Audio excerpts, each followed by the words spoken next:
This week on Coyote Country, we head down to the southern prairie regions of Alberta in search of the prairie ghosts that roam the rolly and expansive grasslands.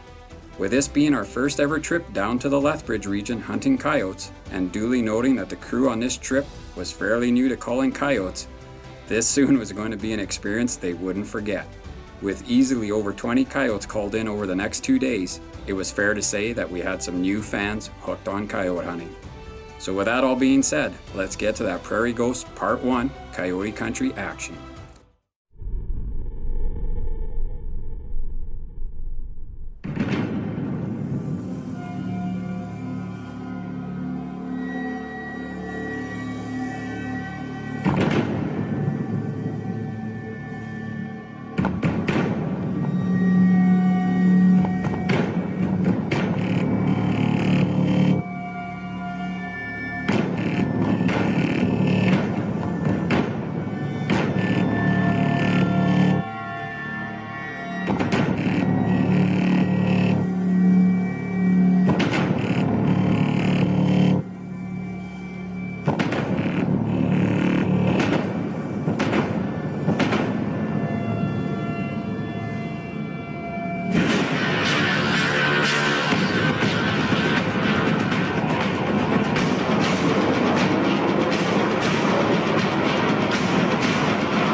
Hi there and welcome to Coyote Country. This week we're really excited to bring to you a two-part episode of our 2-day coyote hunt down in southern Alberta.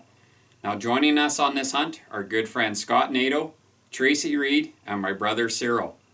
The plan was simple for day one. Since Tracy was the only one familiar with the area, we decided to stay as a group and hunt together. This would allow us to get to know the areas better, and then for me to show the guys a bit about setting up stands for calling in coyotes. Did I mention that these guys were fairly new to calling in coyotes? Let's see how ready these rookies are for some good old Coyote Country action. So we're getting ready for stand 3 here. And what's the situation like? Well, the wind's coming out of the southwest now, so we're going to go sit up on the east side of this coulee here and call down into this river valley, this creek. Should be good. We got the wind in our faces this time, eh? Yep, it'll be really good. Let's go do it. It won't wind us anyway.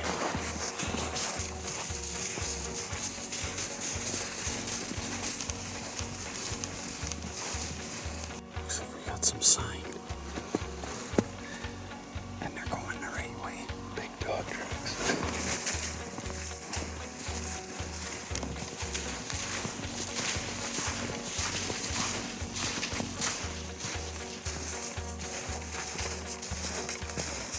I think with that opening back there with all the willow and stuff, we should just probably go around the next corner. Just right on that edge. Yeah, you bet. This is what they call textbook spot. We might want to sit back to back on this one. Well, we could get them coming from, well, 2 really good directions and maybe up over the hill even. Okay. Got some fresh tracks down in here, so that should be good. Lots of hiding spots. Prime habitat.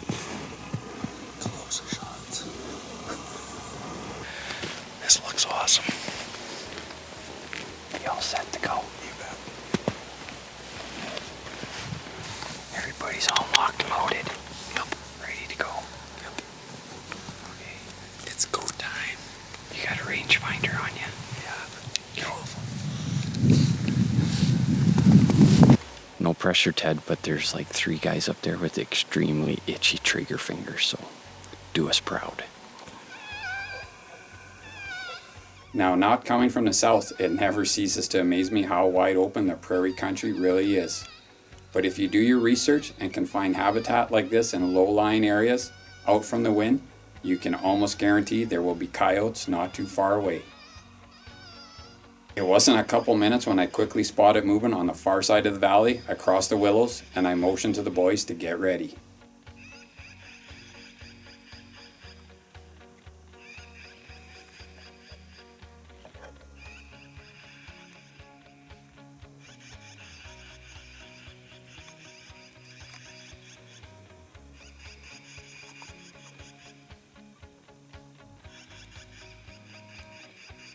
The magpie calls coming from the foxborough had this young coyote's attention, but he still wasn't convinced to come in any closer.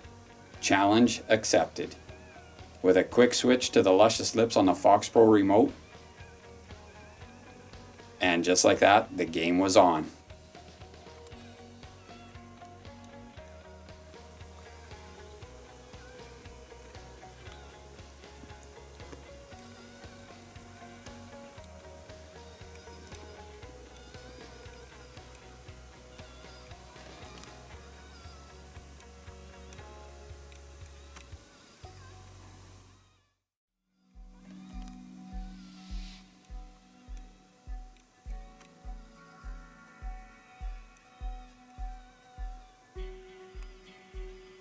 Now, unfortunately, from where I was sitting, none of the guys could see this coyote coming. They were taking my word, and I just kept telling them to be ready and keep watching downslope of me, as I suspected that that's where the coyote was going to pop out. Hopefully the guys would be able to locate the coyote quickly before the coyote saw me, otherwise the gig would be up.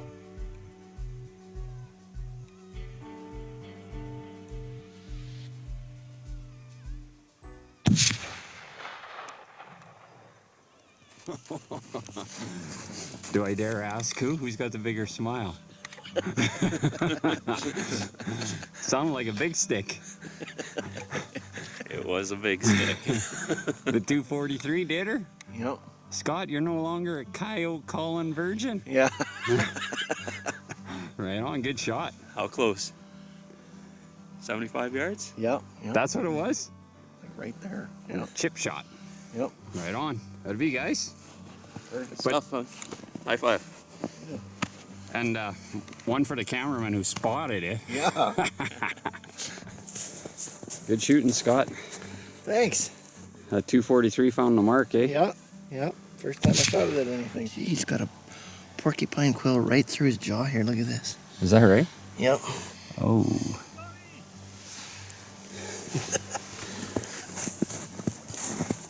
Oh, look at, yeah. We'll call him a Hellraiser. Look at him. He's got the porcupine quill right in between the eyes there. Youch. Holy. Ouch. Get that up before we end up with it. So like that? Yeah.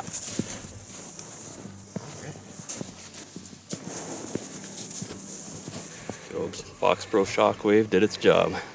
Pulled him right in. With the old luscious lips this time. I'm thinking that coyote had some sore luscious lips after running into that porcupine. Yeah, he had one sticking right out of his head. He's the Got a Hellraiser. few sticking out of his head there. It was a bad day for that coyote. Yeah. Or maybe a good day. Put him out of his misery. Yeah. No more sores. Right on. Well, that's awesome. Let's move on to the next one. Got her Third. started. Yeah. We're batting 50%, boys. Stand number 2. Stand 3. Stand 3. So, yeah, it'd be nice to get closer to the big bush, right? Yeah, we can take and walk down this finger here. Or do we cut across here? Yeah, we can definitely. That's right here.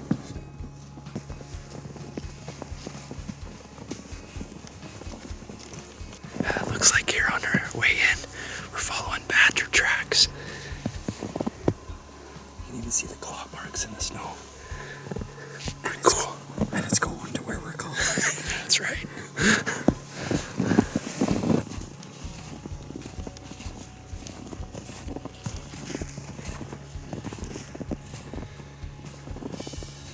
I think we found somebody's heaven. This is what they call coyote country.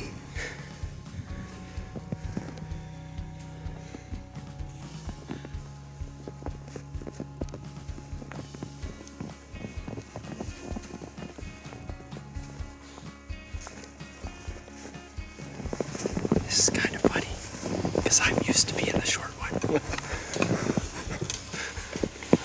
So here we are on the third setup, and you can see I got Ted and the shockwave all set up. The boys are up top, up on the ridge there. And we're about to flip the switch on the third setup of the day. And if that doesn't look like coyote country, I don't know what is. Hey, who said to go put that call down there? So, but this is gonna work out real good. It's a nice spot. Smackdown time. Hey Trace, I think I got my money on you. You got a real good vantage point right down this pipe. Take a look at that view. Good luck. Could be a good one for a double. Don't go away. We'll be right back for more action on Coyote Country. Join Coyote Country on Facebook for live updates or check us out at coyotecountry.ca.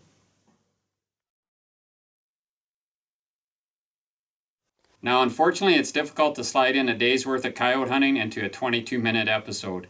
But what you won't see in the start of this setup is as soon as we hit the Fox Pro, we spotted 6 coyotes about a mile down the valley, and we were all excited getting ready when all of a sudden from across the valley, we heard the distinct barks and howls from a couple of coyotes.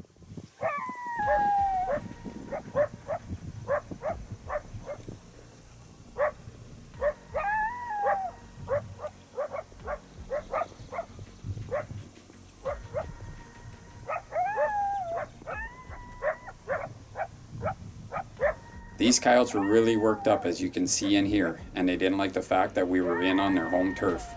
The barking and howling literally went on for minutes, and we couldn't convince these coyotes to come any closer. We even flipped over to Puppy in Distress, and it looked like it was going to work, but the alpha male hung up at over 400 yards away. It's coming.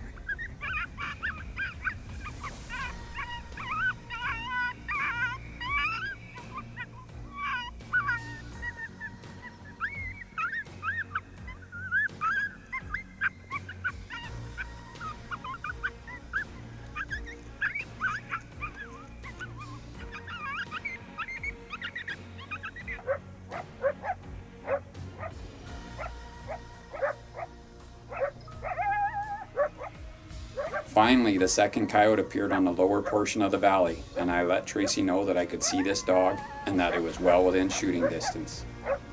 As luck would have it, Tracy had a branch obstructing his view of this coyote, but he was finally able to slide over a bit and now see the coyote through his scope. Can you see the one right in front of you? Take him. He's 240. Take him. You on? Yeah, I'm on him.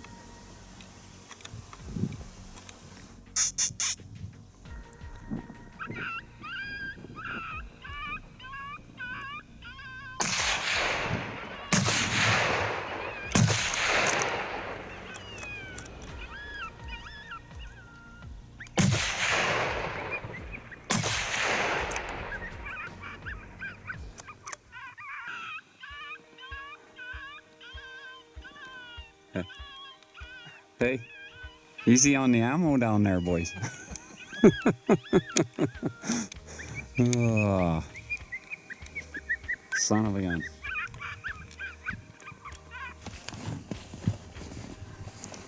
You come close. Credited with the first miss.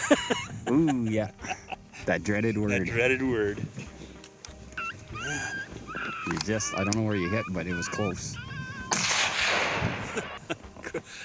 Close don't count in coyote hunt. No, no. Well, that was a good setup. Too bad they didn't kind of come together. Coyotes everywhere. They Just were- kind of hung up on us. Well, we kind of called it. There'd be coyotes, and there was coyotes. There was coyotes. Now if the shooting would follow the coyotes, we'd be in good shape. How many do we figure in all? I figured there was 5 to 6 anyway. Well, and plus these two. So 8. So probably 8. Yeah. Those ones that were way down there, though, they took off. Yeah, didn't they come never in. showed up. Yeah. Well, the boys are all packing up here, but we're all done except for the crying. But onward and upward up to the next setup. It was worth the hike in, that's for sure. We had a lot of action. So it looks like he saves the best towards the end here, so I have a really good feeling something bad's about to happen. Let's hope so. And it all starts right now. Should be good.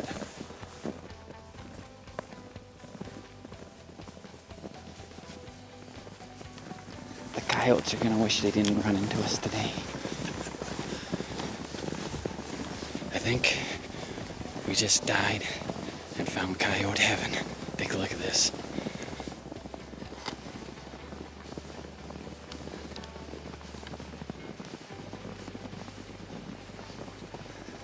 This spot looks so good. I think I decided I don't even want to be the cameraman now anymore.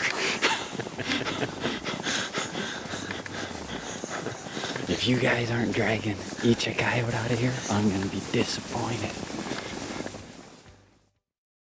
So here we are on the 5th setup of the day, and we weren't 30 seconds into calling when Tracy, who was sitting to my left, whispers, "Coyote, coyote." Unfortunately, this coyote showed up downwind from us and had already gotten a whiff of our scent and was vacating the area at his own pace.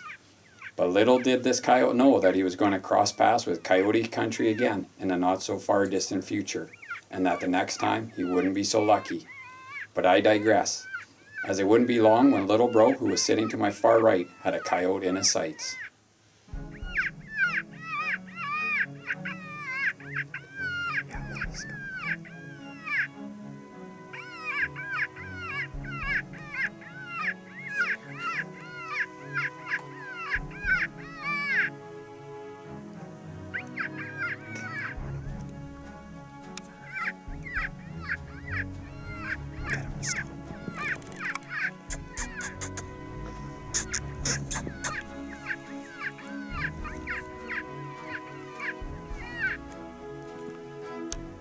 Wait a minute, did you just hear that? Was that a click? I'm pretty sure that was a click. Don't tell me somebody forgot to take their safety off. Oh yes, the second camera angle doesn't lie. Looks like little bro got caught up in the moment. Somebody take him.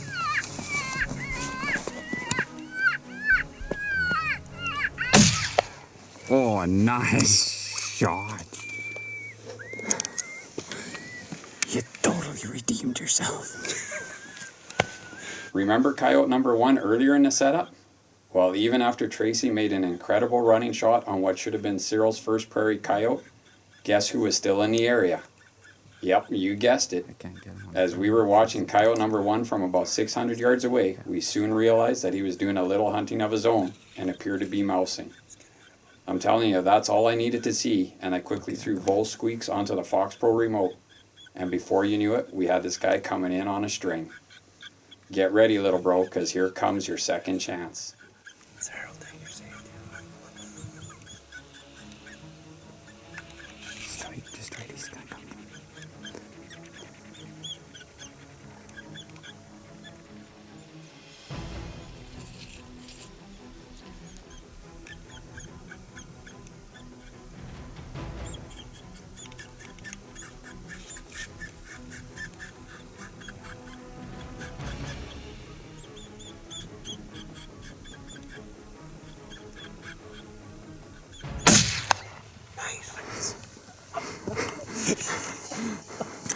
Got his face off. Doubled up, boys. How'd it be, boys? Did I shoot him in the head? First double. What do you think they are? Maybe 15 yards from each other? Our first Lethbridge double.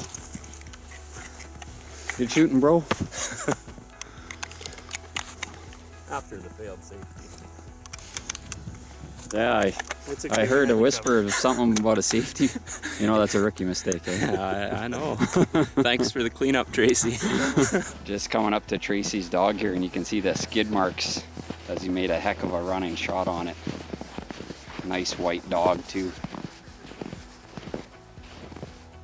And then 30 yards away, we got Cyril's dog.